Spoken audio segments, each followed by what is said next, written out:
Bueno, estamos prontitos para iniciar nuestro habitual encuentro. Bueno, con un querido amigo, con un formidable profesional, con un riguroso trabajador del periodismo, la investigación y la escritura, también gestor cultural, productor teatral, exitoso además, porque cada cosa que ha producido ha tenido subrayado éxito. Y la última vez me fundí así. Bueno, es la historia de los productores, ¿no es cierto? Es una máxima que se cumple, ¿no? Vos estabas endulzado.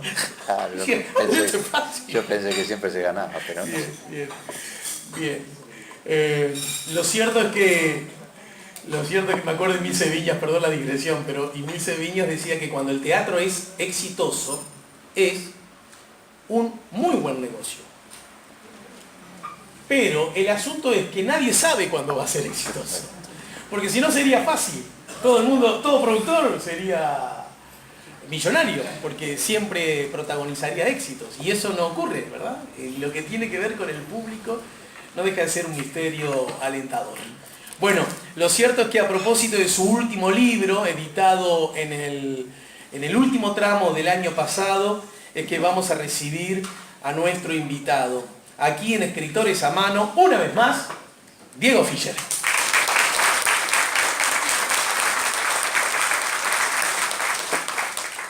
Bueno, Diego, ¿cómo haces para elegir tus temas? ¿Cómo haces para elegir tus personajes? ¿Cómo haces para...? No quiero pecar de vanidoso, pero a veces... Peque de vanidoso, no sé oriental, peque de vanidoso. Bueno, a veces los temas me eligen a mí. Y es cierto eso. Voy a poner dos ejemplos. Uno es El sentido de las violetas. Y otro es... Parece que no se te escucha. Decía que los temas lo eligen a uno, muchas veces, no siempre. Y hay dos ejemplos muy próximos en el tiempo. Uno es El sentido de las violetas. Es una historia que yo encontré, que había escuchado en la sobremesa de mi casa, sobre todo contada por mi abuela materna, cuya juventud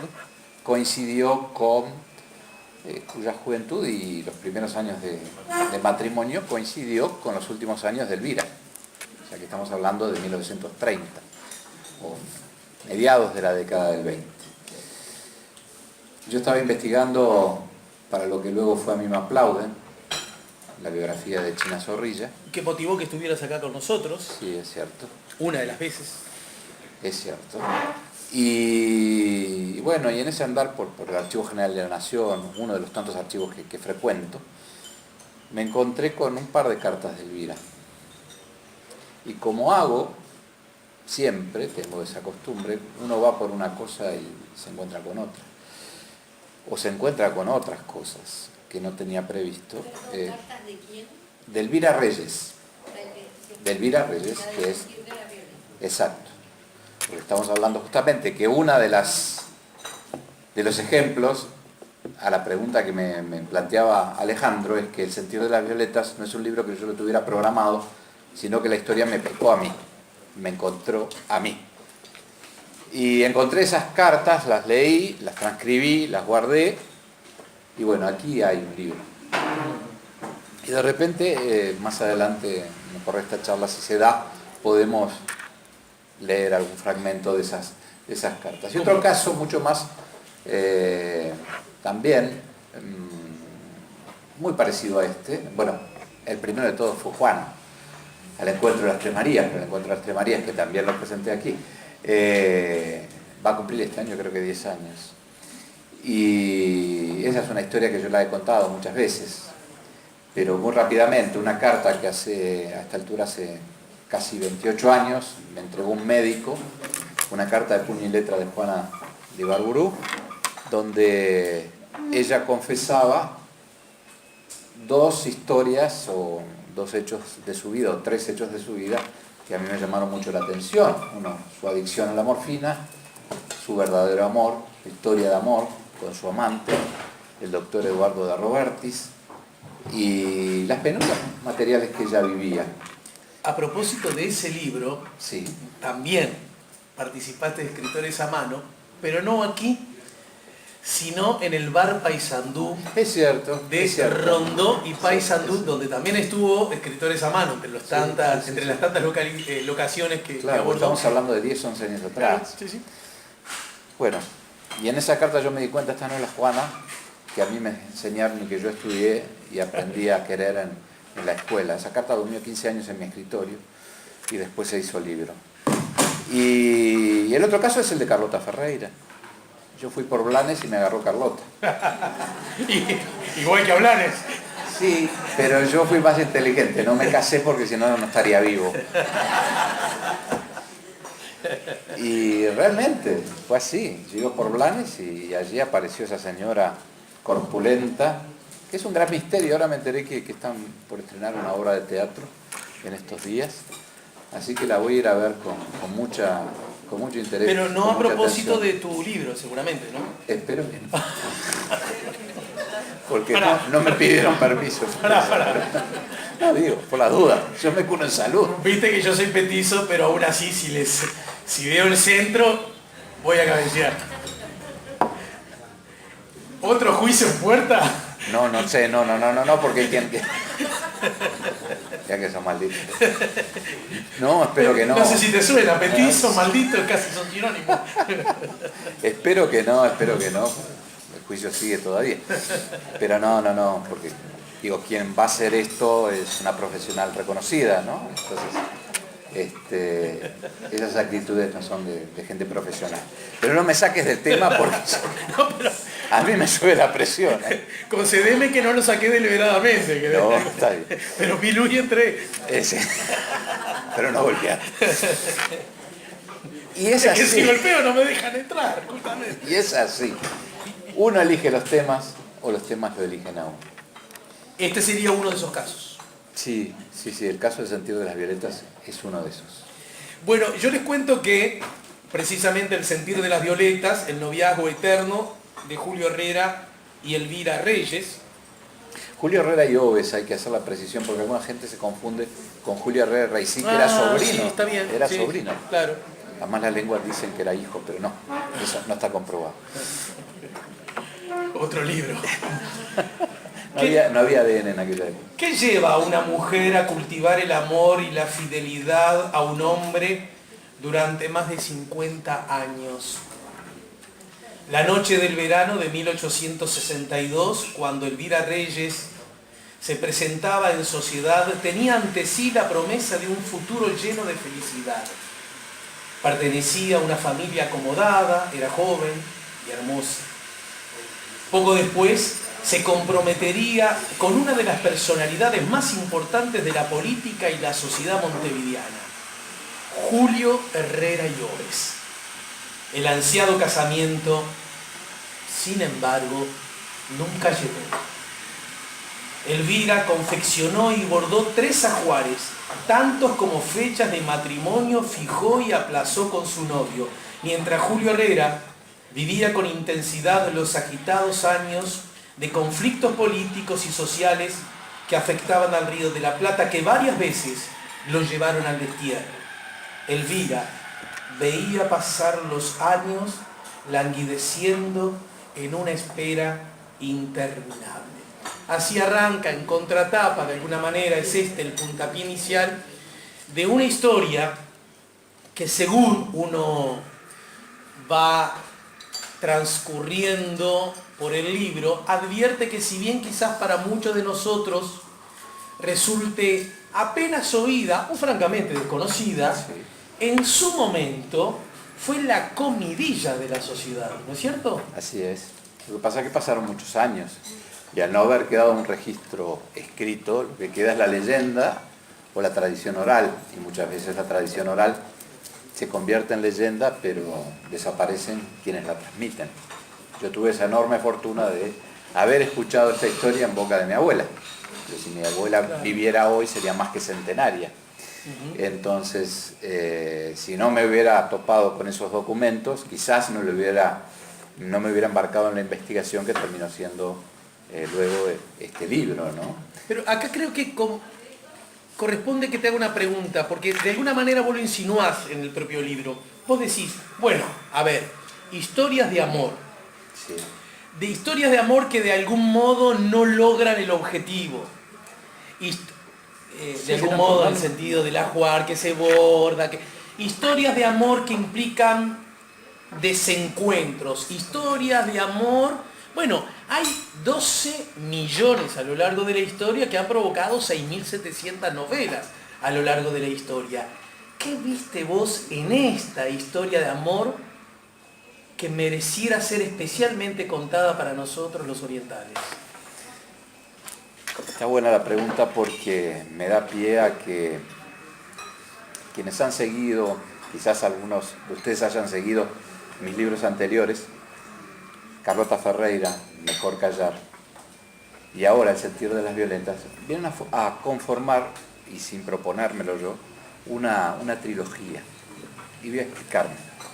Y quizás también será mía o de nadie, de Elmira Agustini. El Uruguay del 900, o más o menos el 900, del cual hemos escuchado, hemos leído una visión y una versión muy romántica, muy afrancesada, como il faut. Ese Uruguay dio cabida, por un lado, a historias reales y a personajes como Carlota Ferreira, como Celia Rodríguez Larreta, dos mujeres que pagaron muy caro y un alto precio de Elmira Agustini. Elmira está un poquito más corrida, ¿no? En el tiempo, en los años, ¿no? En la cronología, pero pagaron muy caro sus transgresiones o el ser mujeres, en algunos casos ambiciosas, y salirse de ese molde, de ese corsé, para hablar en términos del 900, que la sociedad imponía en determinados círculos sociales y que, bueno, algunas pagaron con su vida esa transgresión. Pero también esa sociedad amparaba bajo ese paraguas a mujeres como Elvira. Elvira fue la que cumplió el libreto a rajatabla. No se salió ni un punto ni una coma. Y además es una historia, y se ha señalado, y es una cosa que también a mí me entusiasmó mucho, se ha dicho que esta es la historia o el hito romántico del Uruguay de fines del siglo XIX o comienzos del siglo XX. En tiempos históricos, fíjense, Julio y Elvira se conocen en 1862, en una presentación en sociedad. Ella tenía 16 años, una niña, no entonces, pero hoy sí, digamos que un adolescente, y él tenía 21 años. Y ya era un político, una promesa política y un periodista de fuste. Y ojo, esto hay que verlo y analizarlo con ojos de aquel Uruguay, es decir, un país joven. Hoy la pirámide de la población y de la edad de la población uruguaya es completamente inversa a lo que era en aquellos tiempos. ¿Y por qué digo esto? Porque Julio Herrera a los 21 era un adversario periodístico y una promesa política muy temida por quienes no estaban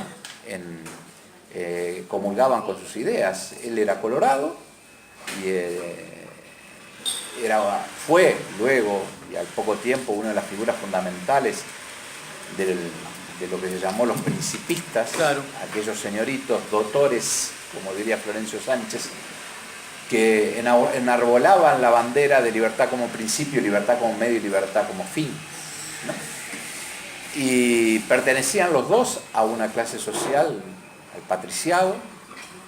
Julio Herrera venía de la rama, ojo que esto es importante también precisarlo, hay dos ramas de Herrera en el Uruguay, la de Julio Herrera, que es la rama colorada, y la de Luis Alberto de Herrera, que es la rama blanca, que no tienen ningún parentesco en sus orígenes y tampoco creo que en el transcurrir de los años han tenido. Una fue una rama colorada, que es la de Julio, que viene de Andalucía, y la rama blanca que viene de Lanzarote. No sé si no, capaz que me confundo y lo estoy diciendo al revés. Pero son de dos regiones de España totalmente diferentes. Y no hay un parentesco. Pero luego la historia los logra y los une. Apenas comienza esta historia. Entonces, en términos cronológicos, esta historia comienza en 1862. Presidencia de Bernardo Ver. Y tiene un primer final, digamos, en 1912, cuando muere Julio Herrera, durante la segunda presidencia de José Valle Ordóñez. Así es. Imagínense todo lo que pasó y transcurrió en el país, por supuesto en el mundo, pero sobre todo en el país, porque este era un país que se estaba construyendo. En 1862 era un Uruguay adolescente. Llevaba apenas 32 años de la jura de la Constitución.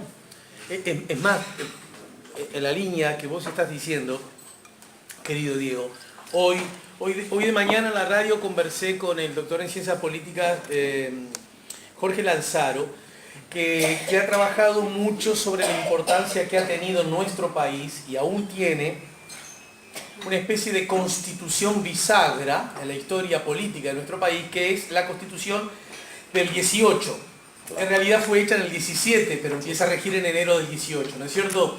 Y él daba cuenta que fue ahí el momento en que el sistema político uruguayo advirtió que tenían, a través de la Constitución, es un proceso largo, por supuesto, y muy rico, que tenían que soportarse, entre comillas, los distintos. Es decir, que de esto se salía solo con la convivencia política de los distintos, ¿verdad? Esto que a nosotros, más allá de algún resbalón que cada tanto tenemos y que nos parece una obviedad, no siempre fue la historia del Uruguay. Yo recomiendo que lean el libro del joven historiador Leonardo Borges, Entre Sangre y Barro, y que da cuenta justamente que los orientales, lejos de esta idea democrática, civilizada, institucional, republicana, en la que siempre, exceptuando algún momento, hemos resuelto nuestros conflictos, pamplinas. Es decir, esta fue una construcción muy larga y justamente los protagonistas a los que alude Diego en El sentir de las violetas, alude a esos momentos, ¿verdad? Y por eso la importancia de hombres como Julio Herrera, que empezaron a advertir que esto se salía de otra manera, ya no agarrándonos a los piñazos y a los sablazos y en las cuchillas únicamente. Está bueno porque hay un gran paralelismo entre la etapa, Julio Herrera fue presidente entre 1890 y 1894, presidente constitucional, yo no digo democrático porque la Constitución de 1830 lo menos que era democrática, pero era la ley suprema que el país se había dado. El país realmente se empieza a democratizar a partir de 1918, la Constitución que separa la Iglesia del Estado, la Constitución que consagra el voto secreto, la Constitución que establece una serie de normas que realmente comienza a transitar esa democratización. Pero antes de eso hubo episodios. La representación proporcional. La representación proporcional, la libertad de expresión y la libertad de pensamiento y la libertad de prensa, obviamente. Son valores que se fueron, que para llegar a ello hubo mucha sangre que corrió, ¿no? Mucha sangre y mucho barro. Hay una inflexión en 1904, pero hubo un aporte muy importante. Y esta historia no se puede entender, la historia de Julio y Elvira, si no conocemos la historia del Uruguay. Fue un protagonista fundamental y quizás la historia aún no le ha dado el lugar que él merece por muchas razones. Entre otras porque le toca actuar en un periodo muy difícil del país, que se puede ejercer la presidencia de la República, ¿no? Ejercer ese mandato constitucional en un periodo que podíamos compararlo con lo que le tocó al doctor Jorge Valle. En el periodo que estuvo Julio Herrera, le tocaron, él sale, se llama el jefe civil, lo llaman el jefe civil, es el que inaugura la era de presidencias civiles en un Uruguay que venía de casi 12, 14 años de dictaduras militares, ¿no? La Torre, Santos, Tajes. ¿Y qué dijiste? ¿Parecido a quién?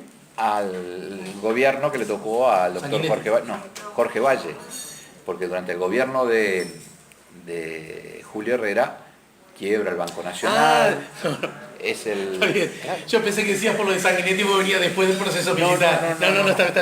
No, por decirla, por las pestes todas que les tocó. Claro. Está bien. La quiebra del Banco Nacional, que fue una consecuencia de la bancarrota de Inglaterra y por ende de Argentina. Hubo plaga de langostas, sequía, todo junto. Brasil con un proteccionismo también que provocó también una crisis económica aquí en Sí, pero fundamentalmente Argentina. Fundamentalmente Argentina, porque nuestro comercio, nuestros dos principales compradores eran Inglaterra por un lado y Argentina. Es decir, la crisis que provoca el hundimiento también de Inglaterra no se genera en Londres, se genera en Buenos Aires. Cuando se derrumba el modelo agroexportador o agroindustrial que con mucho éxito se venía aplicando, y eso, bueno, trae toda además de los fenómenos climáticos, trae todo una catarata de desastres. Entonces, para entender esta historia hay que por lo menos sobrevolar sobre la historia política del Uruguay de una manera que uno pretende ser lo menos académica, sin apartarnos de los hechos, pero sí ilustrativos. Pero yo te quiero decir como lector que el objetivo está cumplido, porque cuando uno transita por el sentir de las violetas, encuentra, tema sobre el cual me gustaría que ahora ingresáramos, la peripecia humana, amorosa de los protagonistas, pero muy bien enmarcada en un contexto político, ni hablar, histórico, pero también social, de cómo la sociedad veía las cosas, de un lenguaje y una conducta definitivamente muchas cosas hipócritas también, ¿verdad? A veces creemos que todas esas conductas son propias de este tiempo. Y a lo mejor no. La hipocresía me parece que nació un poquito antes, no hace 3 años. En todo caso, a mí eso me gustó, hizo que la lectura fuera entretenida. A mí me gustaría que leyéramos alguna de las cartas, pero antes, Diego, desde el punto de vista estrictamente del género, ¿qué tipo de género literario es este? ¿Es una novela o es una construcción ensayística periodística? Es una historia novelada, o si querés, es una crónica periodística con pinceladas de novela. Lo de novela histórica siempre me preguntan y me atribuyen o me encasillan en ese género, no me molesta, pero sería poco correcto de mi parte decir que yo escribo novela histórica. No, yo primero hago investigaciones periodísticas y remarco esto, que no son investigaciones históricas, porque los historiadores, algunas, se ponen muy enojados, o sea que me divierto también. Pero maldades aparte, yo hago investigaciones periodísticas que luego escribo, plasmo y se traducen en libros. Todo esto está basado en documentos. Y voy a contar una anécdota sin salirme del tema, o tratando para que ustedes me entiendan. El día que comencé la investigación sobre Blanes, que después me encontré con la señora, con Carlota, me encontré con otra señora, una gran señora, que es la licenciada Alicia Casas de Barrán, la viuda del historiador Barrán, claro, que es directora del Archivo General de la Nación. Entonces entro allí a ese edificio de la calle Convención y estaba... Convención y Uruguay, ¿no? Exacto. Estaba entre Mercedes y Uruguay. Estaba Alicia con unos arquitectos, entonces me ve venir y me mira con una sonrisa cómplice, obviamente me acerco a saludarlo. Y me cuenta, muy contenta, que acababa, fíjense, la memoria escrita del país estuvo durante décadas, a punto de hacerse cenizas. Y estoy hablando de 6 años atrás, o 7, me dice, estoy muy contenta porque hoy estaban hablando con los arquitectos, se acaba de reinstalar de hacer a nuevo toda la instalación eléctrica del archivo. O sea que durante 60, 70 años de archivo estuvo todo con instalación eléctrica, con los cables esos sí, que eran forrados de tela, que al más mínimo... Al borde del incendio. Sí. Entonces estaba radiante. Entonces me mira con cara así de desconfianza y me dice, ¿y en qué anda ahora? Y entonces le digo, licenciada, estoy tras los pasos de Blanes. Y me tapo el ojo. Y le digo, y una vez más compruebo la hemiplegia de la historia uruguaya. Digo, qué atrevido de mi parte. Después pensé, ¿no? Porque diciéndole a una mujer con la formación, que fue la mujer además del mayor, para mi forma, a mi manera de entender, el mayor historiador que ha dado el Uruguay, que fue José Pedro Barranco. Y yo le digo, compruebo la hemiplegia de la historia uruguaya. Y me dice, ¿sabe una cosa? Me sobran los dedos de esta mano. Hizo así. Me sobran los dedos de esta mano para decirle a usted los historiadores que han venido aquí. Y señala la sala de uno pide la documentación. Porque aquí están las verdaderas fuentes, en los documentos. Y yo me quedé pensando, porque que lo afirme uno que está en esto, pero que lo diga la directora del Archivo General de la Nación, creo que dice mucho más de cualquier otro comentario que uno pueda agregar. Y en eso me he encontrado en centenares, decenas de libros escritos hace 60 años o hace 3. ¿Y qué pasa? La historia fue vista, escrita desde lo políticamente correcto, desde el interés político, o desde lo que era socialmente aceptado. Y en eso caen Mejor Callar, cae Juana, cae Delmira, cae El Sentir de las Violetas, Carlota Ferreira, ni hablar. Es decir, todos estos libros. Un ejemplo muy concreto. En el caso de Blanes, la Biblia sobre Blanes es un libro escrito por Fernández Saldaña. Es un libro donde hay una cantidad de información, pero fíjense qué curioso. Sobre Carlota Ferreira hay una línea. En el año, y está mal el año, 1886 creo que dice, o 1883, el artista pintó el retrato de la señora Carlota Ferreira de Rebunaga, o sea, viuda, habla de su primer marido, y nada más. Eso ha sido la Biblia de Blanes, sobre Blanes. ¿Qué pasa? ¿Quién le encargó ese libro a Fernández Saldaña? Y qué descuento que lo haya hecho con una intención o con una mala intención o intencionalidad, sino porque quien le encargó ese libro y lo financió fue el dueño del museo, el que hoy lleva el museo de los carruajes en Carrasco, Fernando García, claro, que fue el mayor coleccionista de Blanes que tuvo el Uruguay. Tenía en su patrimonio más de 80 cuadros de Blanes. Entonces, ¿cómo le iba a condicionar eso al escritor? Y ahí hay muchas historias que podríamos seguir analizando. En el caso de Julio Herrera fue despreciado hasta hace poco tiempo por su propio partido, porque él fue el hombre que se le enfrentó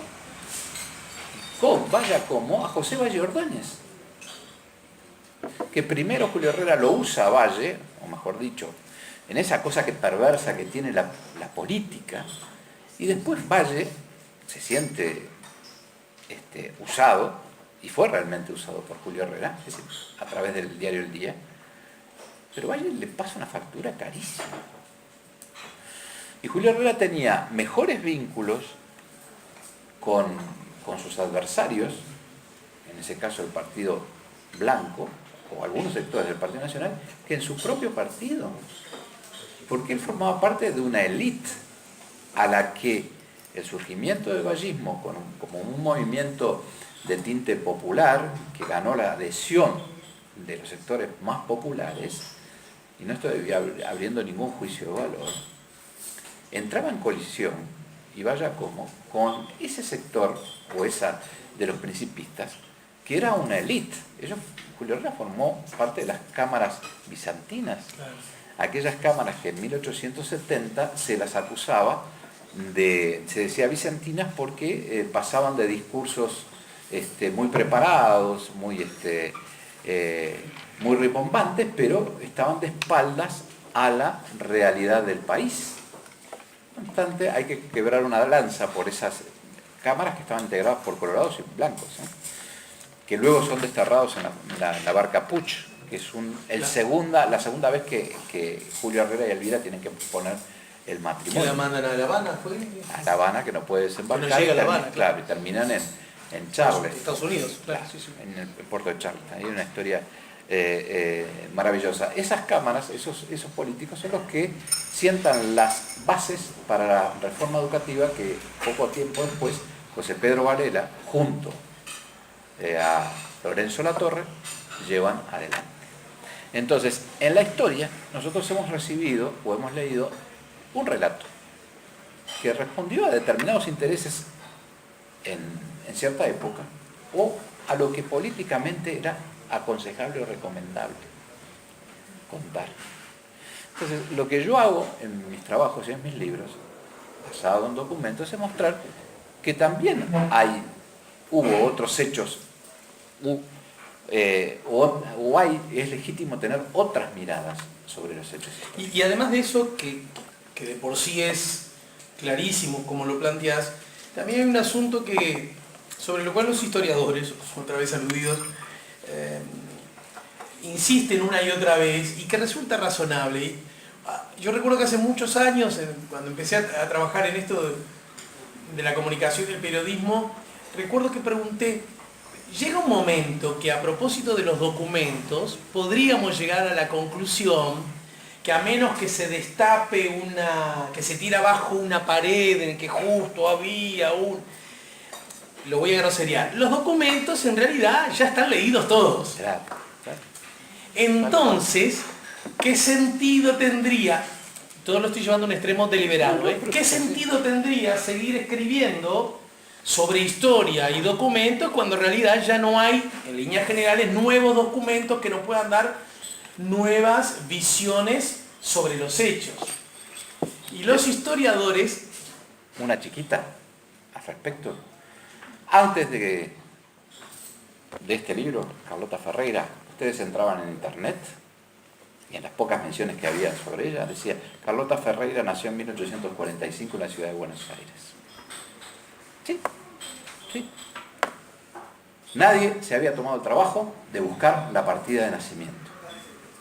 Carlota Ferreira nació en el Cardal, hoy el Cordón, a pocas cuadras de acá, en un prostíbulo, está inscripta en la parroquia de Nuestra Señora del Carmen en 1838. Nació en 1838 y fue inscripta en enero de 1839. Lo encontré yo. Porque iba a la curia y me decía, no, lo que sucede, y en libros de gente muy respetada. Iba a la curia y en la curia me decía, no, lo que sucede es que sucedió es que durante la Guerra Grande no se hacían inscripciones en el Cardal y pasó a hacer eso en la iglesia del Cerrito o en la Matriz. El país todo se dividió, ¿no? Y el Cardal o el Cordón era un arrabal, ¿no? Y digo, pero de todas maneras me interesa verlo. Y empecé microfilm por microfilm. Y ahí encontré. Y ahí cerró la historia. Y ahí pude, con documentos y partidas, mostrar y demostrar que Carlota había sido hija de una prostituta, ella misma prostituta, y que el proxeneta era su abuelo, que tenía el prostíbulo más famoso de Montevideo, y que como los había mandado, era un fenómeno el tipo, ¿no? Había invertido, no, pero esto lo digo con mucha ironía y mucha bronca también, ¿no? Este señor, que también encontré el testamento, tuvo 16 hijos, de los cuales, sí, con una argentina, una señora argentina, analfabeta ella, se afincaron acá, tenían una pulpería y en el fondo era el prostíbulo. Y a sus hijas las había hecho leer, aprendido a leer y escribir en una época que era impensable que las mujeres leyeran y escribieran, ¿no? Parece que estamos hablando del tiempo de las cavernas, pero no, estamos hablando de 1830, 1840. Y este buen señor que se llamaba Benito, don Benito, había dicho: yo no gasté tanta plata en mis hijas para que se casen con una torrante. Era una inversión que él hacía. Claro, después las casó con gente acomodada, pero ejercían el meretricio. Y eso sirve para entender lo que fue Carlota después. Aplicó los códigos que había mamado en su infancia. Un pintor de la patria, ¿no? Claro.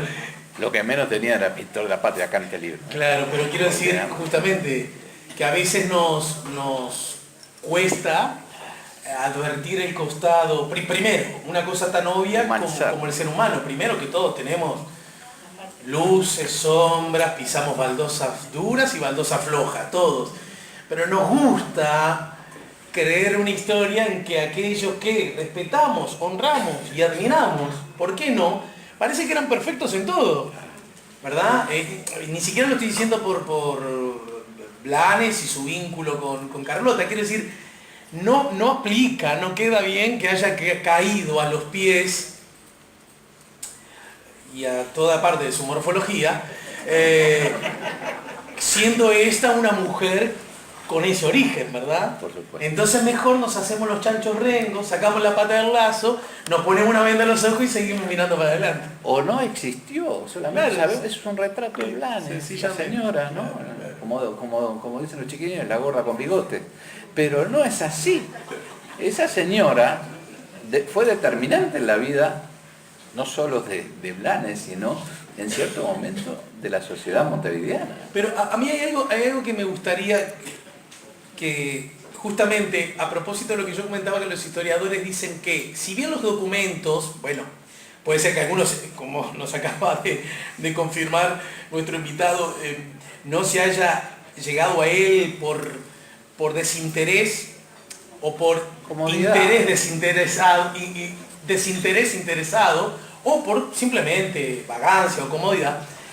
Hay un asunto que también es interesante, y es: los nuevos tiempos le hacen nuevas preguntas a los viejos documentos. Y esa también es una perspectiva de por qué los documentos siguen teniendo vigencia. Y es por eso, yo me estaba reflexionando, ¿no?, a propósito de esta trilogía a la que aludió Diego Fischer, citando a 3 de sus obras, ¿no? Serás mía, hablando de Edelmira, Mejor callar, a propósito del homicidio en el Prado. Sí, los crímenes del Prado. Y los crímenes del Prado, y de alguna manera El sentir de las violetas. ¿Y por qué dice Diego que es como forma parte de una trilogía? Diego puede decir esto ahora porque Diego está en este momento histórico, donde nosotros, a propósito del rol de la mujer y de las mujeres que han de alguna manera pateado el tablero y han provocado desacomodes en el statu quo, ganan la atención de otra manera, porque nosotros, instalados ya en un nuevo siglo, el siglo XXI, miramos este asunto como un asunto que nos ocupa día a día, ¿no?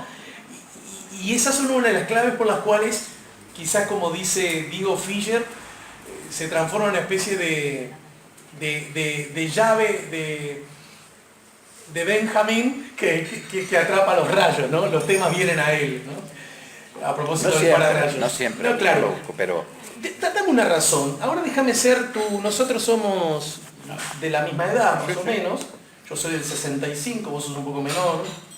No, ojalá.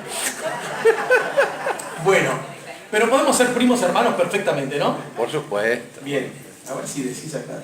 Sí, del 61. Pero a partir del próximo libro. El próximo libro omitimos este dato. Nació en Montevideo. Nació en Montevideo. Bien. Taco Larreta divino, saludo y honro su memoria, que también participó en el ciclo Escritores a Mano. En la primera edición, año 2002, plena crisis, en Montevideo Bookstore, una librería que estaba el 18 de julio. Y después Taco, yo hice el ciclo en Salto, en la casa de Horacio Quiroga, en Salto, un tanto alejada del centro. Sí. Y íbamos con los autores en ómnibus. Y la verdad yo dije, llamo a Taco, son 6 horas, ¿no? O sea que lo llamé. Y me dijo, sí, claro, encantado. Recuerdo que cuando llegamos se le desprendió, él usaba tiradores, yo no sé si ustedes, era muy habitual que usara, se le había descosido, y me acuerdo que mi novia, hoy mi esposa, un minuto antes de que diéramos entrada al público consiguiéndole el tirador, una delicia, mira, por algo vino a mi memoria, honro su memoria y su recuerdo de un precioso ser. Entonces, a propósito de... Ahora me olvidé por qué no me traje a Taco. Bueno, él decidió que meterse en la charla. Pasar por acá. Pasar por acá. Por lo de la edad, gracias. Vos que sos más joven que yo, te acordaste. Bueno, él decía, esta moda de decir las edades de las personas la inició la revista Noticias, que al lado de cada nombre pone entre paréntesis la edad, y yo pienso que es un desatino, decía. Así que un compromiso entre todos es que a partir del año que viene, cuando nos acompañe Diego, digamos que es montevideano, nada más, y que en todo caso nació sobre finales del siglo XX. En la segunda mitad, pero del siglo XX. A ver, el primo hermano que pudo ser tuyo te pregunta, Diego, ¿y por qué esta mujer Elvira esperó tanto por este hombre? ¿Por qué una y otra vez le siguió la corriente y no le dijo, ¿sabes una cosa, Julio? Eso. Es decir, ¿qué posibles explicaciones podemos encontrar? Creo que hay una sola, ¿no? El amor.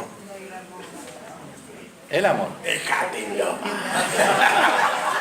Es familiar. El amor. A ver. Te lo amplío la respuesta, no dicen acá. Yo haría una encuesta, a ver cuántos años de novios. No, te voy a dar la respuesta de Elvira. A ver. 1865, Julio Herrera se va a la guerra como secretario de Flores, a la guerra del Paraguay. Julio, convencida de que tu ausencia tiene una razón suprema, me conformo con ella. Cumples con tu deber, pero no te oculto que a pesar de mi serenidad, paso algunos días muy triste y temerosa.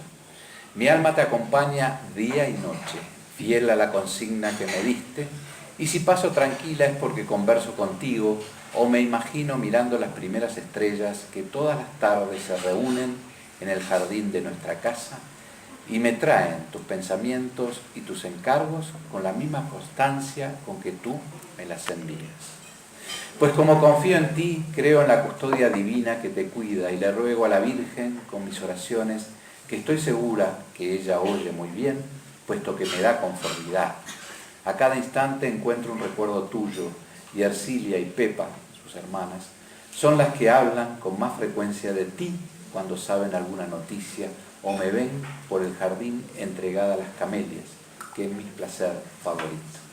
Mantengo tu imagen en mis sueños y mantengo en el piano la flor que me pusiste adentro de las manos deshojada.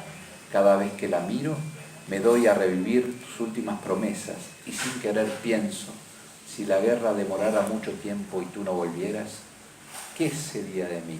Pero no te aflijas, estoy serena, confiada y te espero para muy pronto, porque Dios bendice nuestro amor. Mi vida vive de tu amor, Elvira. Si esto no es amor...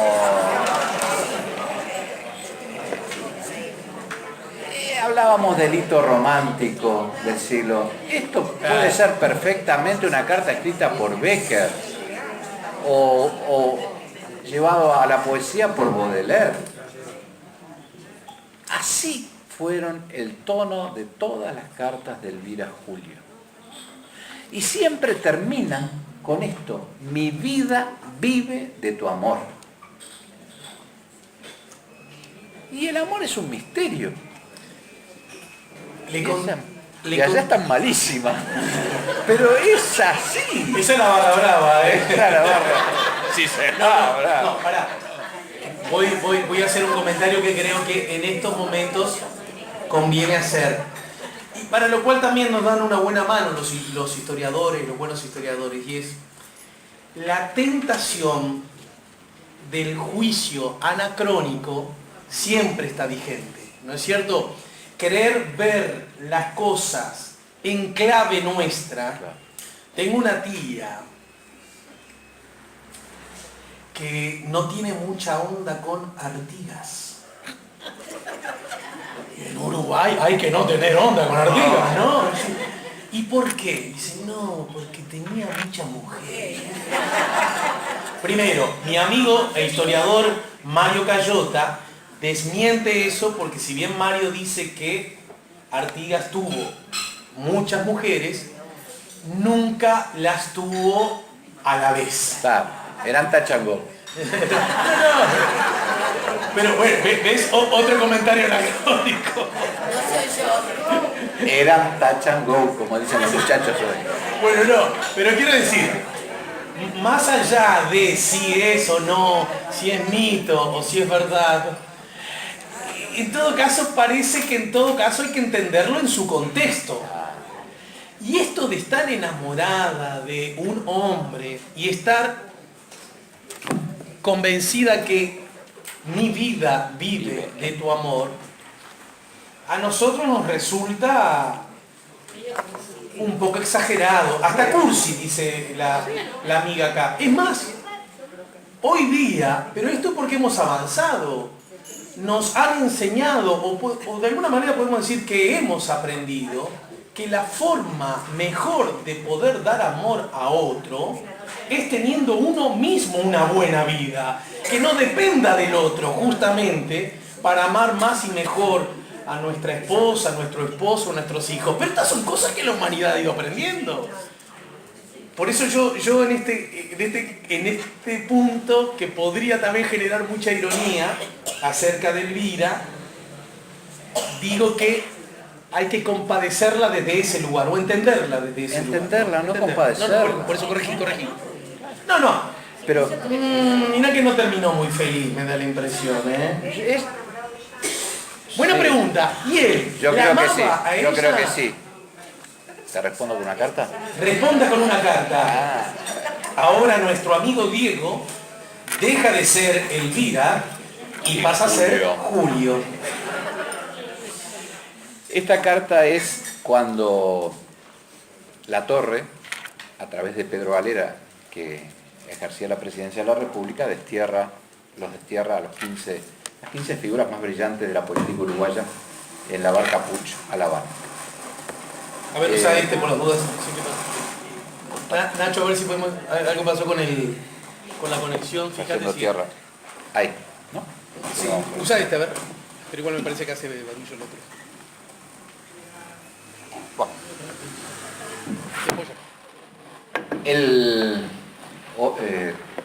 A corto, porque es un poco larga, pero dice: te mentiría si no te dijera que soy muy pesimista sobre el futuro. La ambición de Latorre no tiene límites y su desprecio por la ley y la libertad es tan grande como sus ansias de poder. Estoy muy triste por ti.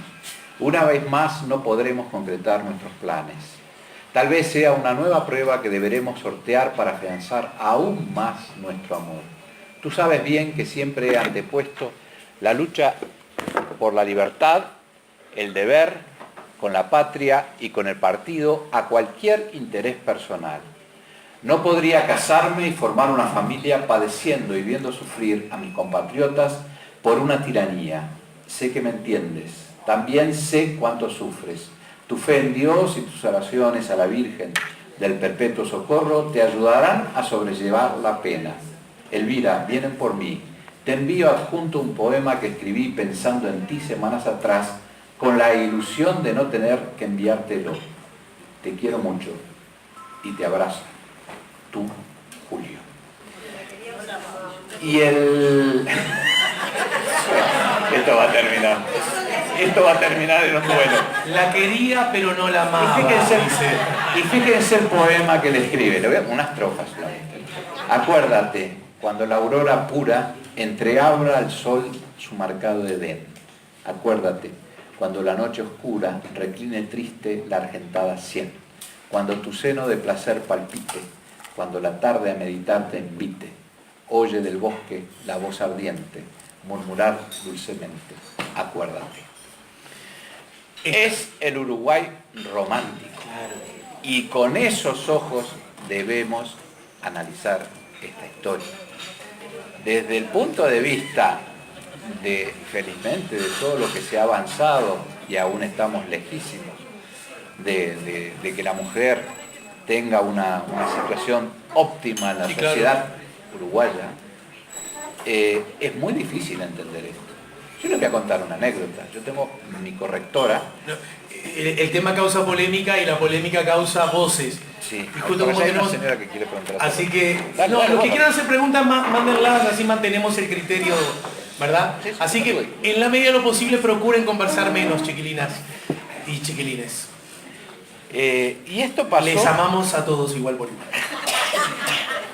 Y es eso, es una historia romántica por un lado y de la barbarie por otro. Claro. Porque en medio de todo eso, los uruguayos se enfrentaban, hermanos, familias se dividían, se destrozaban. Julio Herrera fue al exilio en 3 oportunidades, por lo menos 3 o 4. Y Elvira sí tejía, bordaba, no era Penélope, bordaba Juárez, como era norma en aquella Teresa época. Juárez, ¿no? Teresa Juárez y un vestido de novia. Y los desafíos que leen en el libro, ¿cómo termina ese vestido? Pero no se lo voy a decir. Yo podría decirlo.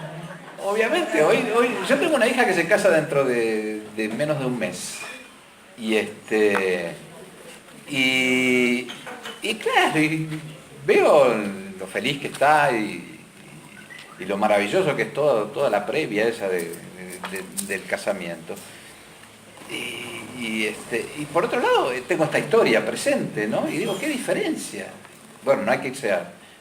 Cuando yo me casé, en su momento, hace 30 años, ¿no? Era todo muy diferente, pero esto hay que verlo en ese marco, en ese contexto. Y creo que además nos deja algunas lecciones. Porque el amor incondicional es incondicional en 1865 y es incondicional en el 2018. Entonces, que si estuvo bien Julio, si estuvo bien Elvira en esperar, no sé, les cuento una anécdota que es graciosa. Yo tengo la misma correctora desde que escribí mi primer libro, que es una mujer extraordinariamente talentosa y además lo que más me gusta, además de ser inteligente y talentosa en ella, es su franqueza. El primer día que tomó un texto mío y dejamos en claro, tú me decís las cosas como son y me marcás lo que considerás que debe corregirse. Y nada de medias tintas. Lo que está bien y lo que está mal, a tu forma de mirar y analizar como profesional, está mal. Y bueno, y eso fue lo que permitió llevar una relación profesional que perdura por más de 20 años. ¿Es correctora tuya o de la editorial? Es de la editorial, pero yo, bien, cuando firmé contrato con esta editorial... Quiero que sea con claro, bien. Una de las cláusulas fue... ¿Qué? ¿Cómo se llama la correctora? María Cristina Duto, Maki Duto. Da clases en la Universidad del CLAE, etc. Y cuando yo le mandé la última parte del libro, el epílogo, me llamó con una bronca y con una porque para mí Maki es un referente, mucho más que, tengo un editor fantástico en la editorial, pero es una palabra que yo valoro mucho, porque, no solo ha seguido toda mi carrera, sino por lo que decía, por el talento de... Me dice, pero no puede ser que esta mujer haya esperado 50 años. Y estaba indignada, le digo, pará, Maki, es la historia, no soy yo. Fue todo muy gracioso, ¿no? Al rato se serenó. Y claro, y hay personas que no pueden entender que ella ha esperado 50 años y que haya terminado como terminó ella. Y como terminó él. Porque no solo es esperar 50 años, es hacerse cargo de ese hombre que le prometió amor muchas veces y que lo fue postergando y que termina sin un peso y sin que él se entere, ella lo mantiene. Eso no es amor. No sé, pero a mí me gustaría que me pase.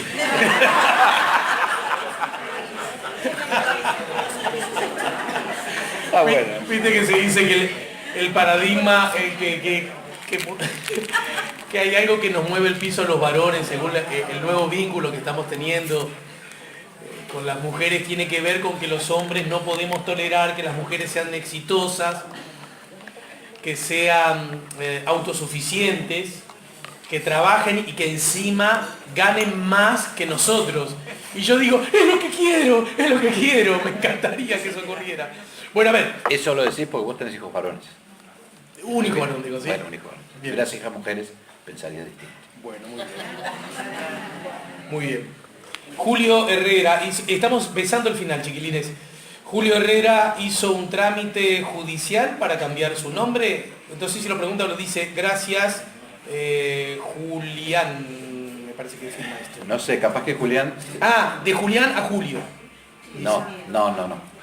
Claro, esa es parte de la historia, porque Julio Herrera no se llamaba Julio. Se llamaba como eran los santos de esa época, ¿no? Era Julián Basilio, porque él nació el día de San Julián y Santa Basilio. Y él un día decide que no le gusta el nombre. Hizo bien. Claro. Pero vos sabés que tiene toda una cosa increíble, tiene todo un significado. Quien lea el libro, quien haya leído el libro, sabrá por qué lo digo, ¿no? Es una cosa que la descubrí al final de la historia. Pero no la puso al final, esto está en un diálogo con cuando él era niño con su padre. Que él cambia el nombre, sí, es. No, que se llamaba Julián. Sí, pero al final del libro está la explicación. No me va a contar la historia, señor. Está la explicación. Teniendo en cuenta la situación actual de la educación, ¿usted cree que se necesita una dictadura tal cual la tuvo Varela con Latorre para mejorar la situación actual? No, por favor. Por favor. Con la... Impensable. Por Dios. Por diablo. No, y además quiero Pero decir... además aquel país era otro país, ni siquiera era un país, era un territorio con gente. No, y además... no se pueden comparar las situaciones. A mí este gobierno no me gusta, no lo voté y no lo votaría nunca, pero lo voy a respetar y defender hasta el último día. Y el día que vaya a poner mi voto en la urna será el día que este gobierno tendrá que rendir cuentas. Pero es la única manera. Ojo, No, pero además quiero decir una cosa. Nosotros hace poco tuvimos una dictadura. Y ya sabemos lo que pasó con la educación, justamente, en ese contexto, ¿no? Sí, no. Con la lectura de las cartas, recuerdo la de mis padres, uno y otro, con Claro. unas frases de amor y poemas que agregaban a sus cartas. Gracias, Diego, por recordarme el amor de ellos que siempre atesoré. Le sirvió Muchas como... gracias. Es un género precioso que lamentablemente la tecnología ha matado, el de las cartas. Yo recuerdo a mi madre, que era profesora de literatura española, y cómo en esa época, ella tenía mucha gente, amigos y parientes en el exterior, en Buenos Aires, en España, en Estados Unidos, y el medio de comunicación eran las cartas, las que escribía y las que recibía. Y lamento no haber guardado esas cartas porque algunas me servirían para un libro que estoy madurando. Pero es un género que desgraciadamente feneció con el surgimiento de Internet. Por algo en los Estados Unidos hay una ley que obliga a los gobernantes a guardar, no solo por razones de seguridad, sino ellos tienen una visión de la historia, del valor histórico de los documentos que uno admira. Esos discos duros quedan depositados en, no sé si era el Archivo General de la Nación o en el Congreso, o la biblioteca del Congreso, porque van a ser la forma que tengan los historiadores o investigadores o periodistas en el futuro de reconstruir la historia. Dice Daniela, no es amor. Así con eso no cuenta. Así lo dijo. No es amor. Porque el amor es bilateral, incondicional, aceptar al otro tal cual es, con nuestros defectos y virtudes. Lo otro es obsesión, apego, dependencia, etc. Lo dice Daniela. Puede ser A la que no me atrevo a discutirle nada, por supuesto. Puso con mayúsculas. Bueno, agradecer al escritor por haber rescatado el personaje de Carlota Ferreira, tan controversial como enigmático. Estamos ya en el final, tenemos que hacer el sorteo. Por suerte tenemos muchos premios y regalos, chicas y chicos. Pero antes me gustaría que hicieras una alusión a la enorme cantidad de cartas de un lado y de otro que se escribieron, ¿no? Sí, es imposible cuantificar 50 años de amores epistolares de esos 50 años, porque aún estando en Montevideo ambos se escribían por carta. Llegaron a tener teléfono, ¿no? Porque claro, sí, no son tan atrás en el tiempo. Pero cuando muere Julio Elvira, lo único que reclama, eso me parece absolutamente que también habla de la jerarquía de esa mujer. Lo único que reclama para ella son las cartas que ella le mandó a lo largo de 50 años y que también es una manera de reafirmar mi tesis que Julio la quería y que él había guardado prolijamente en un baúl. De las pocas cosas que sobrevivieron a esta historia. Además bien ordenadas y bien clasificadas. ¿Verdad? Y ella había hecho otro tanto. Lo único que pide es ese baúl con decenas de miles de cartas. Y ella dedica los años que le quedan, que fueron muchos, a dos causas. A construir una iglesia que nunca se construyó muy cerca de la casa. Porque otra cosa importante, déjame decir al final, lo voy a anotar acá, es que en esta historia uno puede recorrer muchos de los lugares físicos donde transcurre. Exacto, podríamos hacer un tour. Así pasó lo mismo con Mejor Callar. Está la casa de Julio Herrera, la casa donde él vivió, que fue como una suerte de casa de gobierno simultánea o de lugar de encuentro de artistas, de políticos, por supuesto, de diplomáticos. Es la Comisión Nacional del Deporte, no de Educación Física. Ahí sí, el deporte, sí. En Canelones y Julio Herrera, justamente la calle de la Julio Qué Herrera. casualidad que vivía en la esquina de su nombre, ¿no? El nombre se lo pusieron porque él vivía. Mira vos. Y el Jardín Botánico. Botánico, que además el Jardín Botánico lo empieza a construir el gobierno municipal de la época en 1902, más o menos. Lo diseña Taís. Gran paisajista, ¿no? Claro, francés, que estaba en Buenos Aires, haciendo los jardines más hermosos de Buenos Aires, bosques de Palermo. Y Elvira vivía, su casa no está, pero sí está el barrio tal cual, enfrente a lo que es hoy la residencia de Suárez y Reyes. ¿Por qué se llama Reyes la calle? La calle, no por Elvira, sino por su padre, José María Reyes, que fue una figura muy importante, el primer cartógrafo que hubo en Uruguay, fue ministro. Qué casualidad, el tipo vivía en la calle. Porque todos esos terrenos eran la quinta de los Reyes, de la familia Reyes. Y entonces una cosa linda es visitar la casa que está, bueno, lamentablemente como muchas cosas que están en manos del Estado, muy deteriorada. Pero aún se conservan algunas cosas, algunos lugares, salones, detalles del señorío, y uno puede imaginar cómo transcurrió la historia ahí. Y sobre todo en el Botánico, donde Elvira, en sus últimos años de vida, fue todas las tardes que el tiempo se lo permitía, se sentaba y leía y releía las cartas que ella le había mandado y que él le había escrito. ¿Qué pasó con las cartas en el sentido físico de esos? Ella hizo una selección de unas 50, 60, se las entregó a una persona muy amiga y colaborador político de Julio Herrera, que era dueño de el diario de la noche, que no es el diario de la noche que conocimos hasta hace no tanto tiempo, que era el vespertino de la mañana.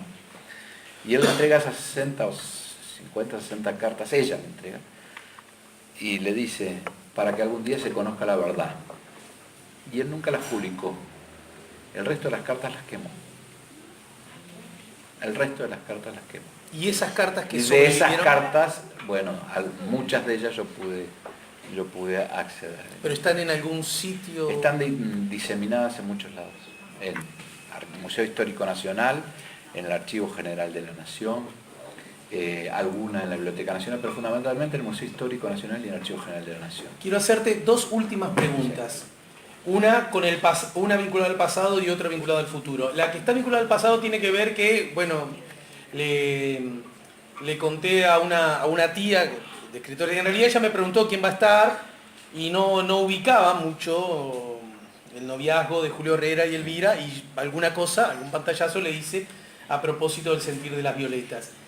Y después de tantos años de noviazgo formal, conocido por todos, ella me preguntó, y al final ellos pudieron... Decirle a tu tía que compra el libro y lo lea.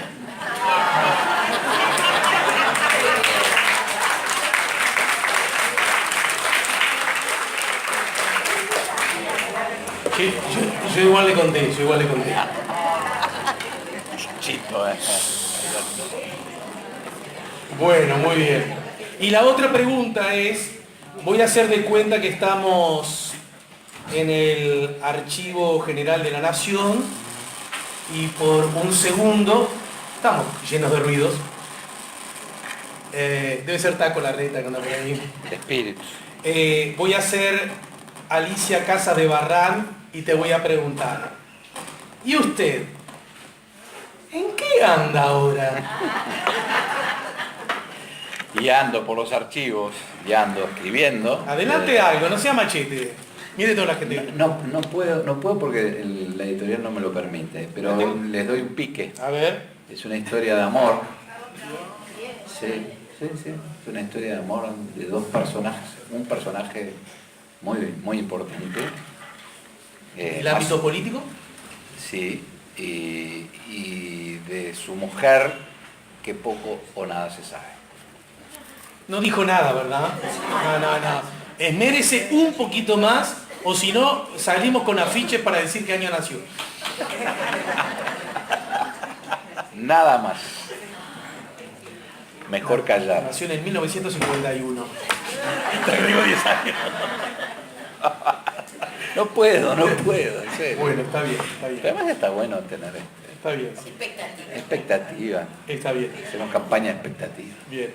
El sentir de las violetas, el noviazgo eterno de Julio Herrera y Elvira Reyes de Diego Fischer, ofició de presión. ¿Ves? Esa es otra historia. Está presente aquí la persona. A ver. Y no voy a decir quién es.